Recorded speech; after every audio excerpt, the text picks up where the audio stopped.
Oui, je m'appelle Claude Tran, je suis ancien proviseur, ancien inspecteur, ancien chargé de mission lycée numérique au Conseil régional d'Aquitaine et aujourd'hui je suis vice-président de l'Association nationale des acteurs de l'école.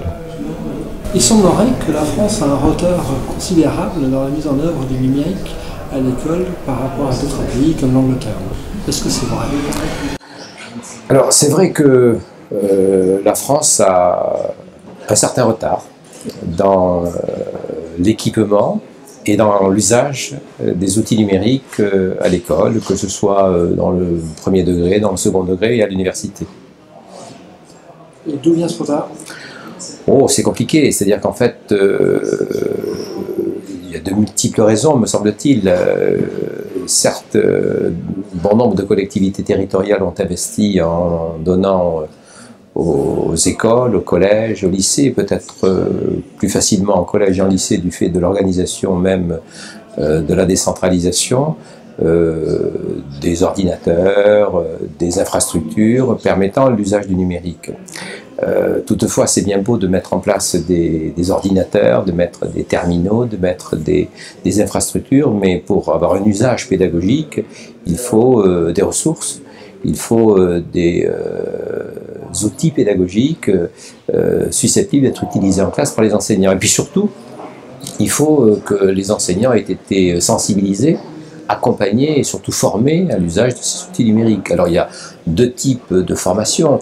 La formation à l'usage d'outillage, mais surtout la formation à une, comment dirais-je, à une réflexion quant aux modalités, aux nouvelles modalités pédagogiques qui peuvent se mettre en œuvre dans une classe avec ce type d'outils.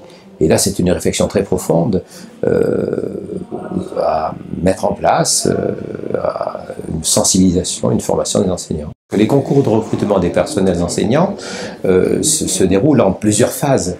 Il y a une première phase, si vous voulez, qui est une phase où il y a des épreuves écrites. Il y a également des épreuves orales au cours desquelles, je pense par exemple à l'agrégation, où vous avez des cours à présenter, certainement pas devant des élèves, mais on est encore dans le champ théorique si vous voulez, mais il y a quand même des cours à préparer. Et il y a une deuxième phase qui est une phase pratique, une phase où il y a un apprentissage du métier d'enseignant, au bout duquel une évaluation est mise en œuvre et à la fin de laquelle une certification est donnée. Le problème, c'est que aujourd'hui, il n'y a plus de formation pédagogique des enseignants.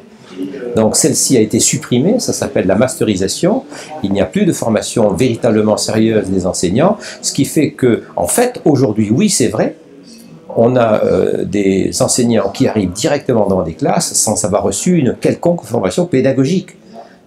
Donc vous avez raison, il n'y a pas de formation de ces enseignants. Alors bon, ça va changer à compter de la rentrée prochaine puisque des écoles supérieures du professorat et de l'éducation sont créées. Alors, on verra comment elles vont fonctionner, mais il n'empêche qu'on remet au goût du jour la nécessaire formation des enseignants. Ce qui est quand même un petit peu surprenant, c'est qu'on ait pu penser qu'on puisse devenir enseignant sans aucune formation. Enfin, tous les métiers nécessitent, vous l'avez dit vous-même, hein, un niveau de compétences théoriques, de savoir et de connaissances théoriques, et évidemment une compétence pratique, et là une compétence pédagogique. Mais il faut l'acquérir, et pour l'acquérir, il faut automatiquement en recevoir une formation. On ne peut pas envisager faire un quelconque métier sans avoir un minimum de savoir, de connaissances, je dirais, techniques, théoriques. Prenez un cuisinier, prenez un boulanger, prenez n'importe quel type de métier nécessite la maîtrise de savoirs théoriques ou techniques et par ailleurs un apprentissage pratique pour professionnalisant, permettant, alors, ce d'autant plus à la différence du boulanger qui n'a qu'à traiter, je dirais, de la farine et de l'eau, là on a quand même des adolescents, des jeunes, et c'est un métier qui est particulièrement difficile. Est-ce que ça va pas être plus facile avec les nouveaux professeurs qui sont de génération Y? Alors, là vous parlez du numérique.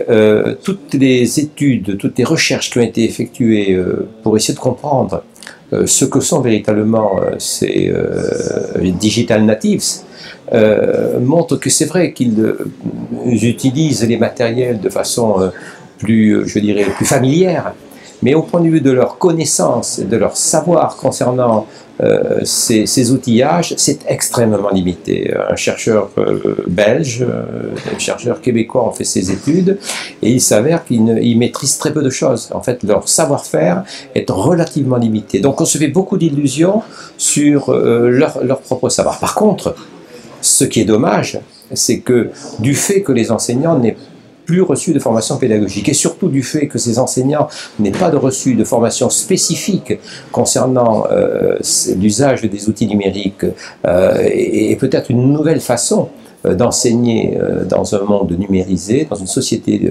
dénumérique, c'est vrai que c'est bien dommage de ne pas profiter du fait que ces jeunes aient une sorte de familiarité avec un outil qui est le prolongement de leurs propres mains, dans un contexte où l'ensemble de toute la société se numérise et que cela ne puisse pas être mis en œuvre. Mais enfin, il faut quand même être un peu plus rassurant.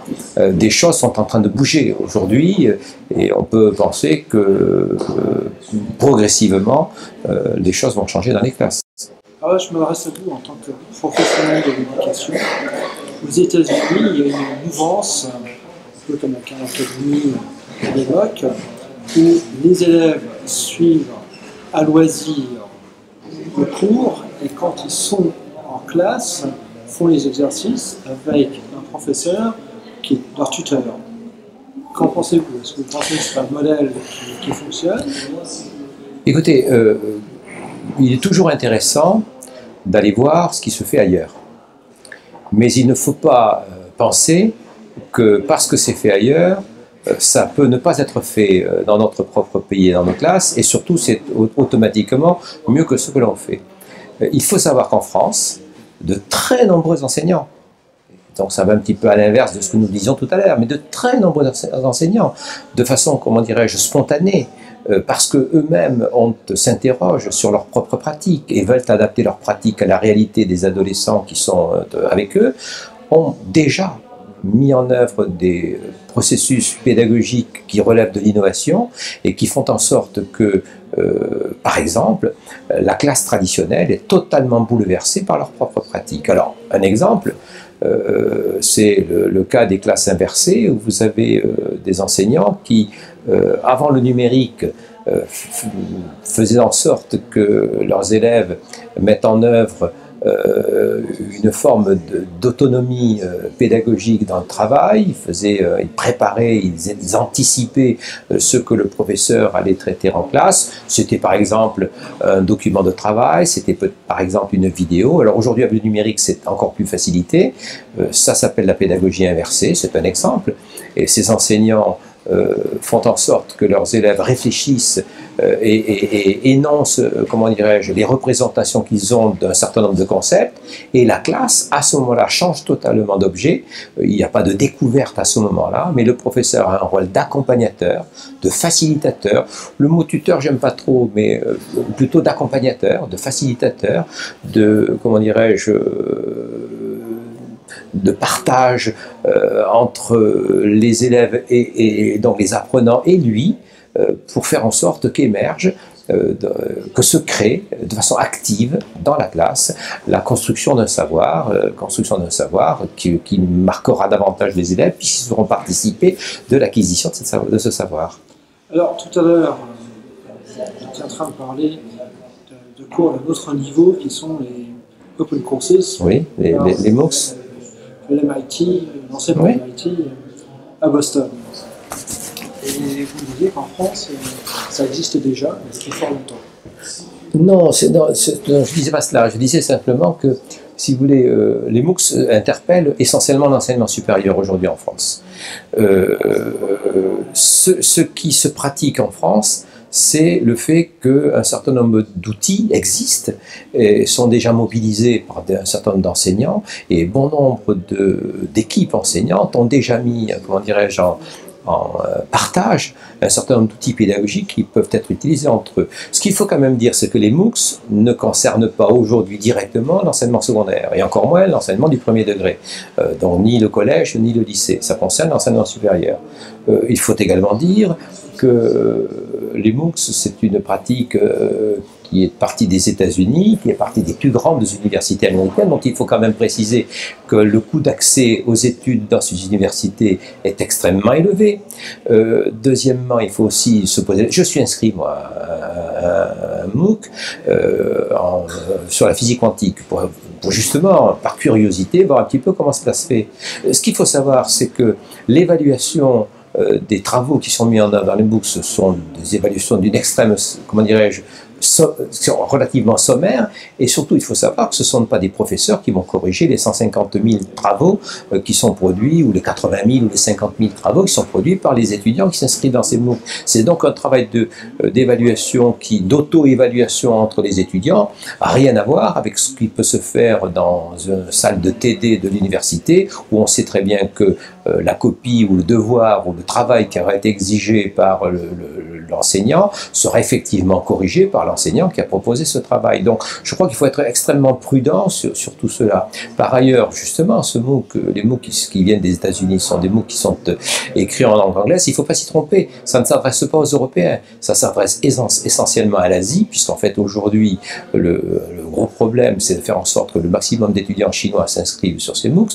Et quant aux étudiants français, certes il y aura certainement l'école polytechnique, mais en MOOC francophone vous avez les Suisses qui sont présents et vous avez les Belges qui sont présents. Alors sur l'enseignement secondaire, ce qu'il faut essayer de faire, c'est de mobiliser justement l'ensemble des travaux, l'ensemble des recherches, l'ensemble des produits, l'ensemble des ressources qui sont produites effectivement par des enseignants. Aujourd'hui, un enseignant du secondaire qui veut faire un cours, ce dont il a besoin, c'est des micro-ressources pour faire lui-même, assembler lui-même ces éléments-là et faire son cours. Alors, il existe en France même des groupements d'enseignants qui produisent. Vous avez par exemple un groupement d'enseignants de mathématiques qui ont créé l'association Césamat et qui font un travail remarquable en direction des élèves de la 6e à la 3e et aujourd'hui à la seconde, qui déborde d'ailleurs sur l'enseignement du premier degré, où le travail de réflexion didactique, où le travail de production d'outils à destination des enseignants est tout à fait remarquable et gratuit, et véritablement gratuit. Parce que vous parliez des MOOC, mais l'inscription est gratuite. Il faut bien savoir que l'évaluation et surtout la certification ne sera pas gratuite. On ne peut pas imaginer que ces grandes universités américaines qui font payer des droits d'entrée extrêmement élevés ont des intentions extrêmement généreuses à l'intention des étudiants étrangers. Par contre, ce qu'elles peuvent rechercher, c'est peut-être les meilleurs étudiants étrangers qui, voyant la qualité de ces cours, de ces professeurs de très grande qualité, sont plutôt intéressés pour aller aux États-Unis et s'inscrire directement à Berkeley ou à MIT. On donne de l'argent, un budget pour acheter du matériel. Est-ce qu'il y a un budget d'assistance et de formation des enseignants? Alors, là, il faut revenir sur les lois de décentralisation. Les lois de décentralisation qui vont faire l'objet d'ailleurs cette année, d'après ce que on voit se dérouler dans l'activité du gouvernement et donc des parlements, faire l'objet d'une modification, que ce sera l'acte 3 de la décentralisation. Mais pour rester très basique, le partage des compétences entre l'État et les collectivités territoriales est assez simple, même s'il est nécessaire qu'il soit affiné un peu plus avec cet acte 3 de la décentralisation. En clair, pour être très simple, tout ce qui relève des équipements, des matériels, c'est la collectivité territoriale qui finance. Tout ce qui concerne du champ pédagogique et des programmes, c'est donc les enseignants qui les mettent en œuvre, c'est l'État. Donc, pour ce qui est du numérique, acheter des ordinateurs, acheter des tablettes éventuellement, investir dans les infrastructures électroniques, les infrastructures d'établissements scolaires, donc tout ce qui est éventuellement installation de Wi-Fi, tout cela, c'est de la compétence des collectivités territoriales. Et donc, si vous voulez, ce partage est tel que dès lors que une collectivité territoriale veut faire en sorte que les élèves des collèges puissent bénéficier de ces infrastructures numériques, il inscrit à son budget ces investissements et ils sont programmés pour qu'ils soient mis en œuvre. Bon, ça c'est... Pour ce qui est par ailleurs du pédagogique, il faut aussi ajouter que les collectivités territoriales, que ce soit les régions pour les lycées ou les conseils généraux pour les collèges, affectent à chaque établissement une dotation qui permet de construire un budget ce budget, voté par le conseil d'administration de l'établissement,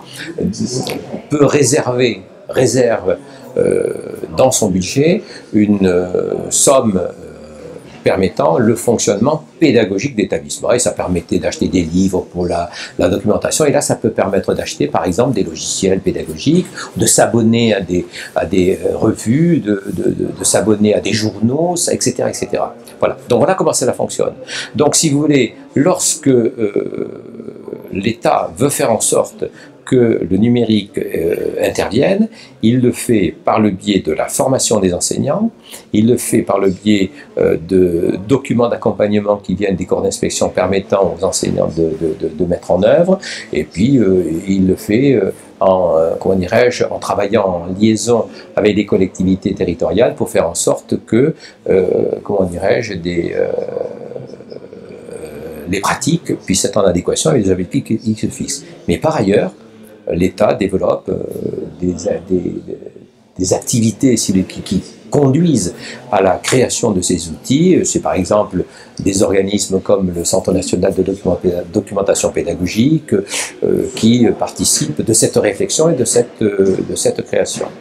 Donc, un enseignant aujourd'hui, il a accès à une formation professionnelle. Alors non, ce que j'étais en train de vous dire, c'est que jusqu'à ces jours-ci, jusqu'à juillet, c'est les anciennes IUFM en gros qui fonctionnent, mais de façon extrêmement limitée en termes de formation. À compter de la rentrée prochaine, si la loi n'est pas encore votée d'ailleurs, c'est ce qui doit être voté, devrait permettre la création de ce qu'on appelle les écoles supérieures du professorat et de l'éducation, qui devront assurer la formation des enseignants des écoles jusqu'au lycée. Y compris une fois qu'ils sont en place. Alors ça, c'est un autre problème. Alors, si vous voulez, là je parlais de la formation initiale, et c'est vrai que on vient au métier, pour faire un métier, il faut avoir une formation initiale. Mais on ne peut absolument pas envisager que cela puisse s'arrêter à ce niveau-là.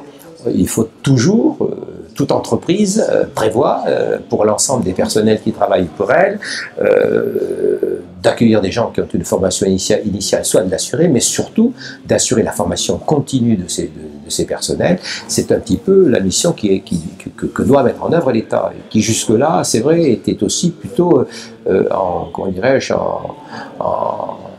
grosse faiblesse, je dirais. Et donc, il faudra, et ça c'est une nécessité, que l'État puisse assurer, dans le cadre de ces SP, et puis avec la participation d'autres acteurs de l'éducation nationale que sont les corps d'inspection, les conseillers pédagogiques, d'assurer cette formation continue.